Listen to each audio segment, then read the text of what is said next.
యువత గంజాయి మత్తు పదార్థాలకు బానిస కావద్దని వాటి జోలికి పోయి భవిష్యత్తు నాశనం చేసుకోవద్దని సిపి అనురాధ అన్నారు. సిద్దిపేట జిల్లా కేంద్రంలో పోలీసు జిల్లా సంక్షేమ శాఖ ఆధ్వర్యంలో అంతర్జాతీయ మాదక ద్రవ్యాల వినియోగం అక్రమ రవాణా వ్యతిరేక దినోత్సవం పురస్కరించుకుని కొత్త బస్టాండ్ నుంచి పాత బస్టాండ్ వరకు ర్యాలీ కార్యక్రమాన్ని సిపి అనురాధ జెండా ఊపి ప్రారంభించారు. ఈ సందర్భంగా పోలీస్ కమిషనర్ మాట్లాడుతూ యువత మత్తు పదార్థాలకు బానిసలు కాకుండా మత్తు అనే మహమ్మారి నుంచి కాపాడేందుకు ప్రజలు భాగస్వాములు కావాలని పిలుపునిచ్చారు.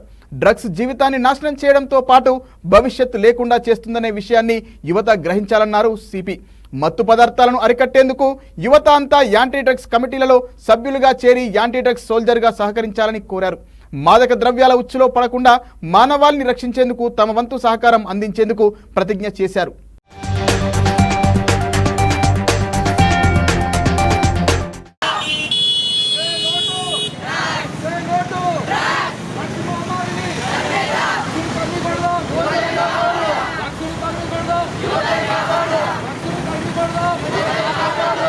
నేను మాదక ద్రవ్యాల అక్రమ రవాణా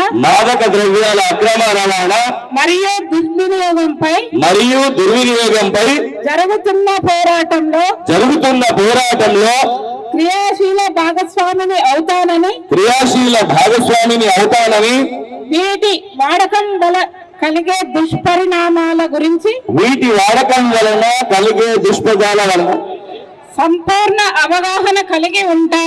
సంపూర్ణ అవగాహన కలిగి ఉండి నాతో పాటు ఏ ఒక్కరు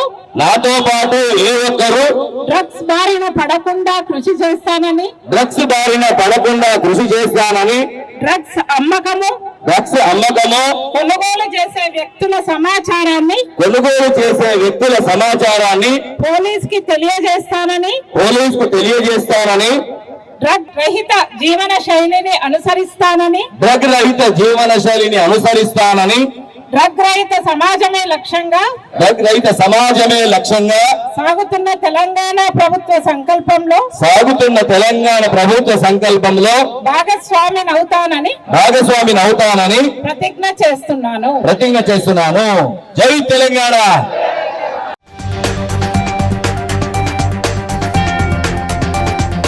నా రిక్వెస్ట్ ఆల్ స్కూల్ మేనేజ్మెంట్ కి ఏంటంటే ప్రతి స్కూల్లో కూడా యాంటీ డ్రగ్ కమిటీస్ ఫామ్ చేయండి. That is very essential, that is need of the hour. ఇప్పుడు మనము పిల్లలని డ్రగ్స్ కి దూరంగా ఉంచాలి అంటే 100% మన సర్వేలెన్స్ చాలా అవసరం ఉంది. కాబట్టి యాంటీ డ్రగ్ కమిటీస్ని ఫామ్ చేసి మీరు కూడా రెగ్యులర్గా మానిటర్ చేస్తున్నారు. Thank you.